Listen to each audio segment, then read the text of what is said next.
अगर आप चाहते हैं शिवांगी फिल्म्स का वीडियो सबसे पहले आप तक पहुंचे, तो लाल बटन दबाकर हमारे चैनल को सब्सक्राइब करें और बेल आइकन दबाना न भूलें।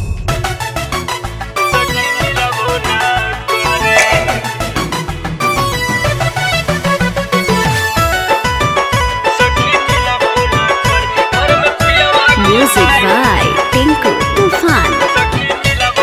Shivangi recording studio Rajgir. नदिया किनारे हम पानी भरे गेलिए, नदिया किनारे हम पानी भरे गेलिए, नदिया किनारे हम पानी भरे गेलिए।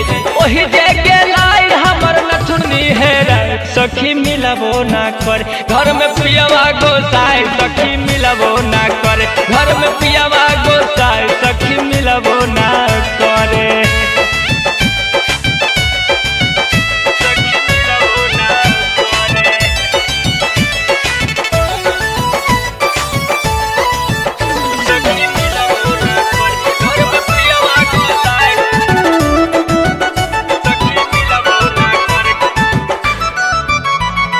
घरे खोजलिए दुआरे खोजलिए,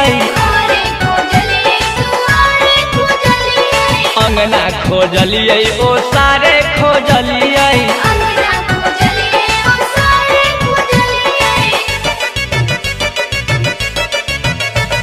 घरे खोजलिए दुआरे खोजलिए, अंगना खोजलिए ओ सारे खोजलिए। खोजते खोजत गेलै गोड़बा पीराय, एहे खोजते खोजत गेलै गोड़बा पीराय, सखी मिलबो ना करे घर में पियवा गोसाई, सखी मिलबो ना करे घर में पियवा गोसाई, सखी मिलबो ना करे।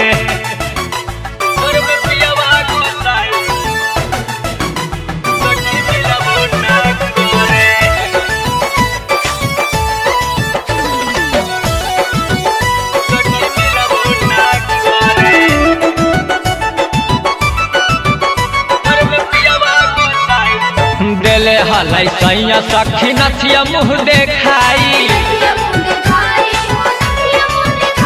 आ गलती से गेलै हमारा से भुलाई।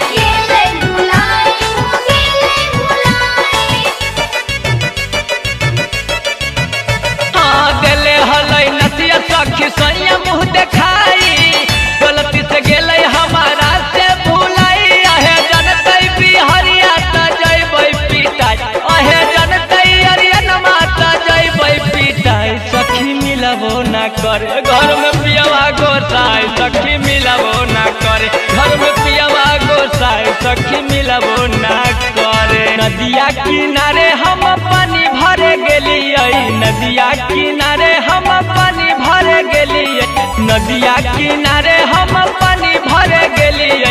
ओही जे गेलाई हमर नथुनी हेरा, सखी मिलबो ना करे घर में पियवा गोसाई, सखी मिलबो ना करे घर में पियवा गोसाई, सखी मिलबो ना करे। Shivangi recording studio Rajgir.